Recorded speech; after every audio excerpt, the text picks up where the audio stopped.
8 étapes extraordinaires pour te permettre de prier efficacement. La 8e est juste waouh. Je t'exhorte à liker et à mettre surtout cette vidéo en favori parce qu'elle va beaucoup t'aider. Première étape, rendre grâce à Dieu. 1 Thessaloniciens 7,17.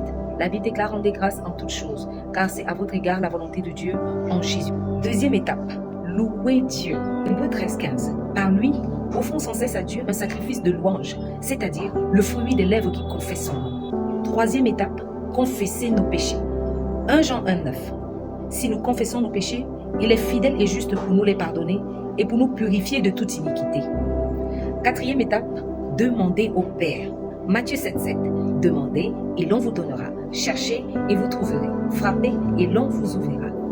Ici, il est important de savoir que demander à Dieu, c'est demander selon sa parole, selon les promesses de sa parole. C'est pas le moment de se lamenter, c'est pas le moment de se plaindre, c'est pas le moment de comparer sa situation à celle de son entourage. C'est tout simplement rappeler à Dieu sa promesse, sa parole concernant ta vie. Par exemple, en ce qui concerne la maladie, je ne me lamente pas, je ne me plains pas.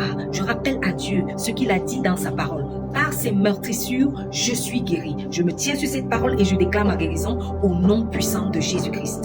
Le célibat, je rappelle à Dieu, il a dit dans sa parole, il n'est pas bon que l'homme soit seul, je lui ferai une aide. Alors si je suis une femme, je me tiens sur cette parole et je déclare, au nom de Jésus-Christ, je suis l'aide semblable que Dieu a créée pour un homme. Alors au nom de Jésus, je proclame mon mariage et un mariage de paix, un mariage plein de bonheur, un mariage béni de l'Éternel. S'il s'agit de l'argent, la parole est tellement claire. La Bible déclare que je suis héritier de Dieu. Nous sommes héritiers de Dieu, co-héritiers avec Christ. Je me tiens sur cette parole et je déclare au nom de Jésus-Christ, en tant qu'héritier, je proclame, je déclare mon héritage financier matérialisé entre mes mains au nom de Jésus-Christ. La Bible me dit, l'or et l'argent appartiennent à mon Père. Alors il est inadmissible que je sois dans le manque.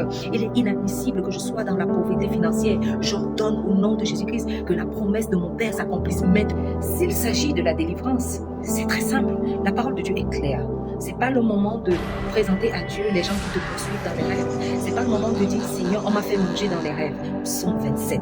La Bible dit, l'Éternel est ma lumière et mon salut. De qui aurais-je craint? L'Éternel est le soutien de ma vie. De qui aurais-je peur? Quand des méchants s'avancent devant moi pour dévorer ma chair, ce sont mes persécuteurs et mes ennemis qui chancellent et tombent. Celui qui demeure sous l'abri du Très-Haut repose à l'ombre du Tout-Puissant. Je dis à l'Éternel, mon refuge et ma forteresse, mon Dieu en qui je me confie.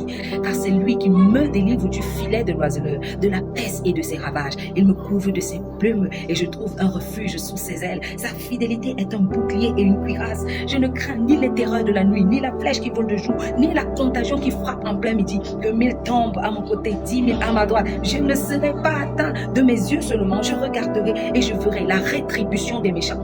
Tu rappelles à Dieu sa parole, tu proclames sa parole, tu ne te lamentes pas et tu crois que ce qui est dit, c'est ça la vérité. Cinquième étape, il est important de prier pour les autres.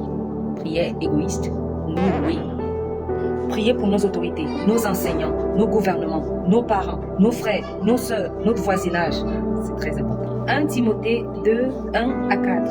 J'exhorte donc avant toute chose à faire des prières de supplication, des requêtes, des actions de grâce pour tous les hommes, pour les rois et pour tous ceux qui sont élevés en dignité, afin que nous menions une vie paisible et tranquille, en toute piété et honnêteté. Cela est bon et agréable devant Dieu notre Sauveur, qui veut que tous les hommes soient sauvés et parviennent à la connaissance de la vérité. Sixième étape, prier en langue, pour ceux qui ont été baptisés du Saint-Esprit. 1 Corinthiens 14, le verset 2. En effet, celui qui parle en langue ne parle pas aux hommes, mais à Dieu, car personne ne le comprend et c'est en esprit qu'il dit des mystères. Septième étape, attendre de Dieu avec foi. Ésaïe 40, 31. Mais ceux qui se confient en l'Éternel renouvellent leur force. Ils prennent l'envol comme les aigles, ils courent et ne se lassent point, ils marchent et ne se fatiguent point. Hébreux 11, 1. Or, la foi est une ferme assurance des choses qu'on espère, une démonstration de celles qu'on ne voit pas. Huitième étape et la plus importante, écouter Dieu. Être sensible à sa voix qui rassure, qui édifie, qui corrige, qui oriente. Jean 10, 27.